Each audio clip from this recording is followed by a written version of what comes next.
Hello, welcome to Speak English with Class. I am Jennifer. And I am John. We are so happy you are here to learn with us today. Today, we are talking about a very important topic for beginners. We are learning how to ask simple questions. That's right. Questions help us make friends and get information. Exactly. If you don't ask, you don't know. So, Jennifer, are you ready to start? Yes, I am. Let's begin with the most basic question words. Let's start with the word who. We use who when we ask about a person. That's right. For example, John, who is your best friend? My best friend is my brother, David. Now let me ask you one. Jennifer, who is your favorite teacher? My favorite teacher was Mrs. Smith. She was very kind. Everyone has a favorite teacher. It's a very simple pattern. Who plus is plus the person. Moving right along, let's talk about the word what.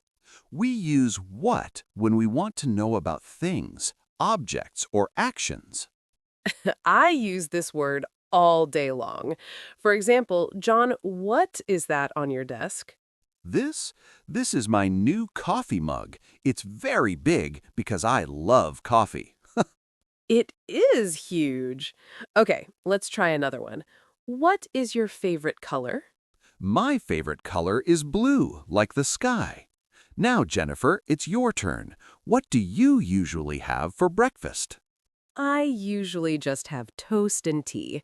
I'm not very hungry in the morning. That's a good example. Notice how we use what is for a thing, but what do you for an action like eating breakfast.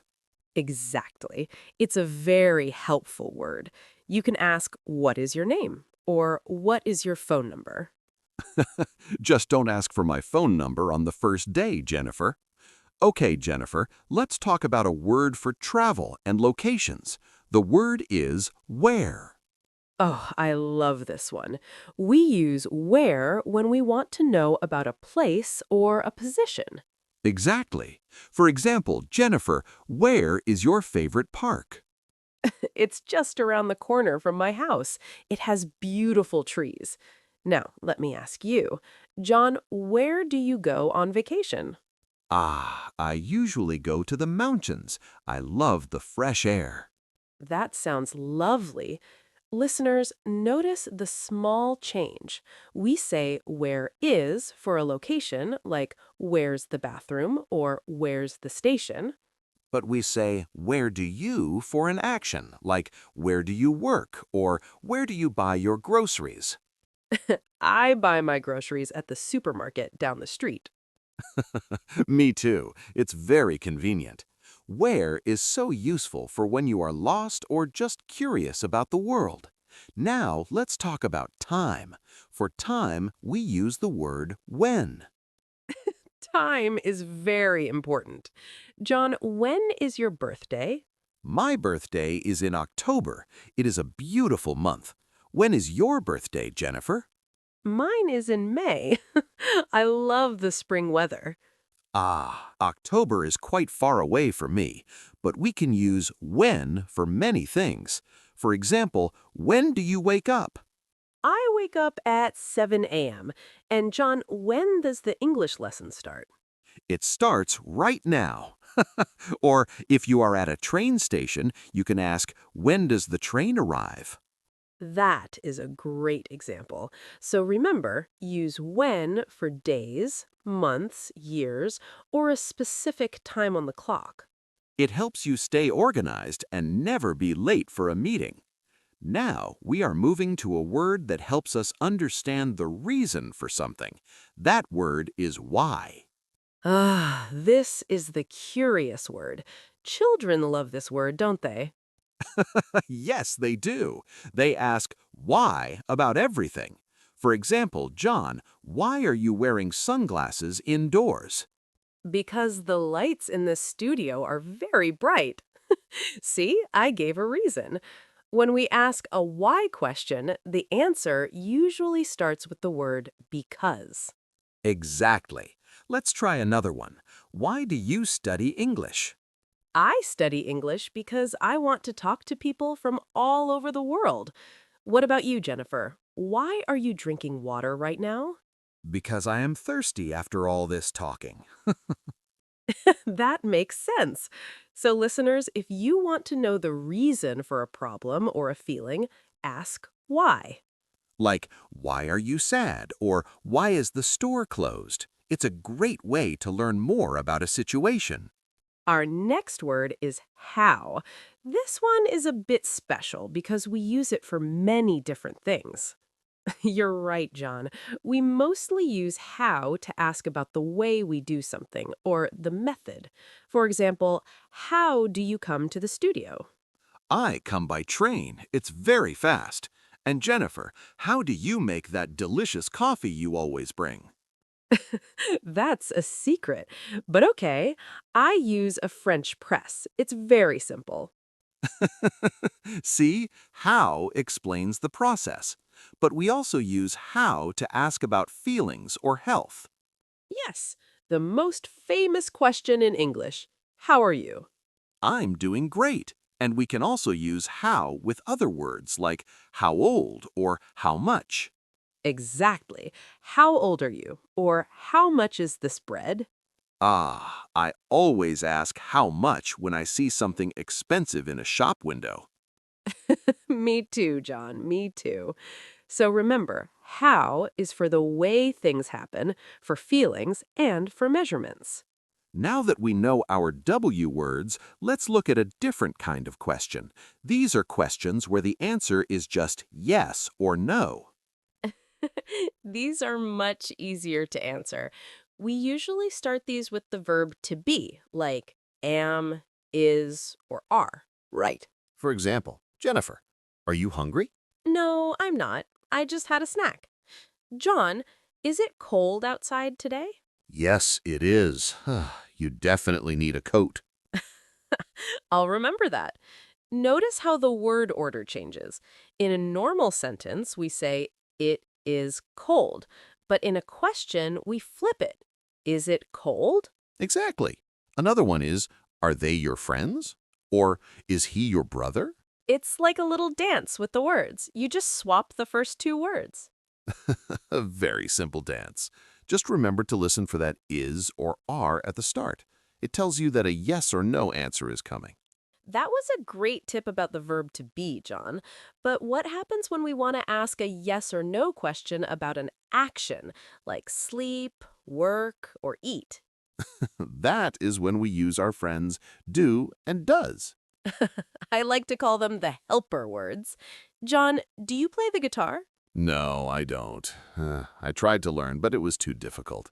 But Jennifer, do you drink tea in the morning? Yes, I do. Every single morning. Now for the listeners, notice that we use do for I, you, we, and they.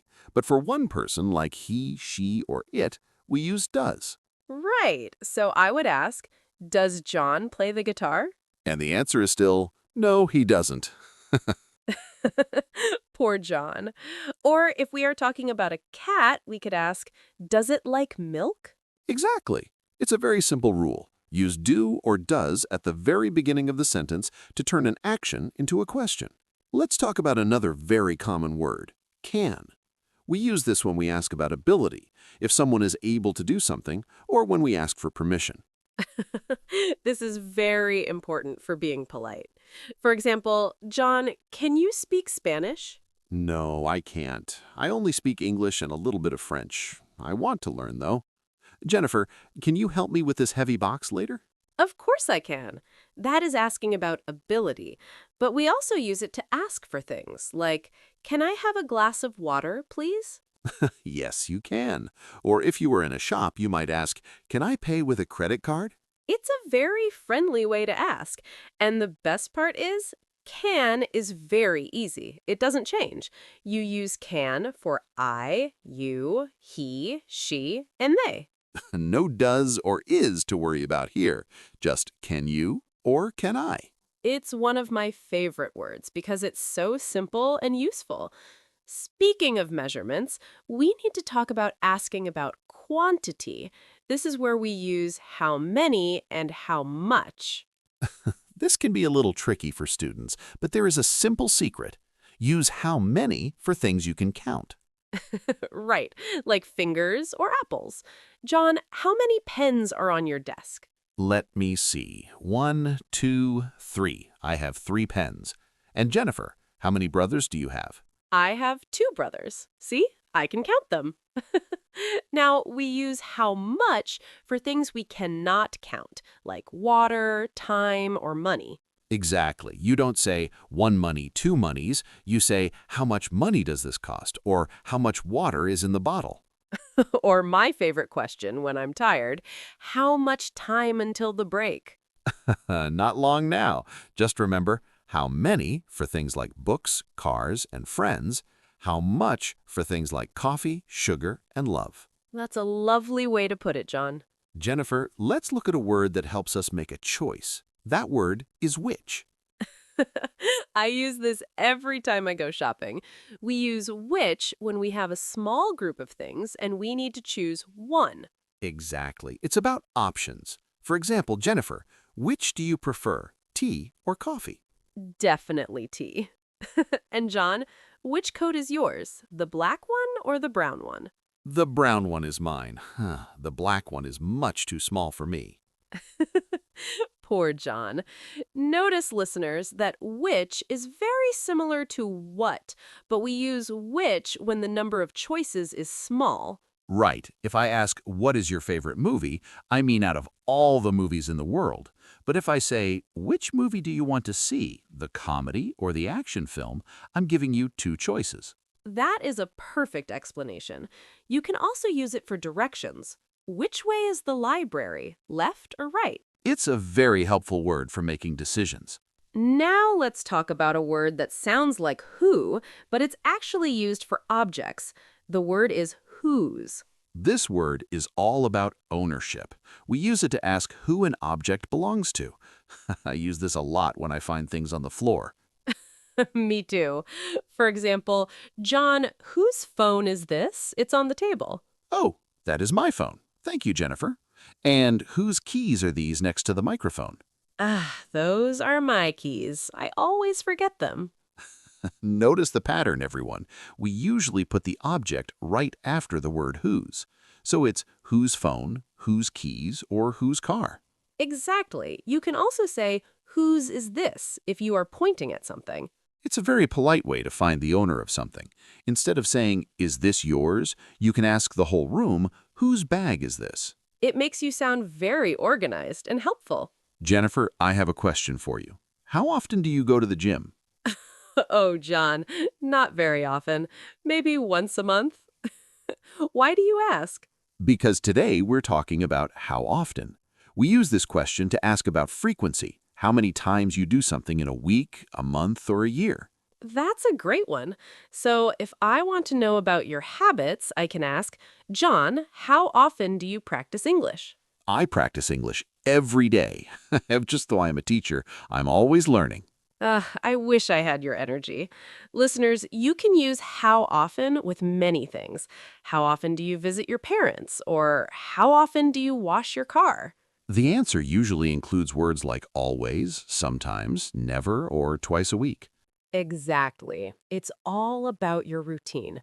For example, how often do you check your email? Too often, Jennifer. Way too often. Jennifer, let's talk about a question that sounds like it's about size, but it's actually about time. The word is how long. That's right. We use how long to ask about the duration of time, from the start to the finish of something. Exactly. For example, Jennifer, how long is your commute to work? It takes about 45 minutes. It feels like a very long time in the morning. I can imagine. And how long do you usually sleep at night? I try to sleep for 8 hours, but sometimes it's only 6. What about you, John? How long have you lived in this city? I have lived here for 10 years. It's my home now. Notice, listeners, that how long is different from when. When is for a specific point in time, like 5 p.m. How long is for the total amount of time, like 5 hours. Good point.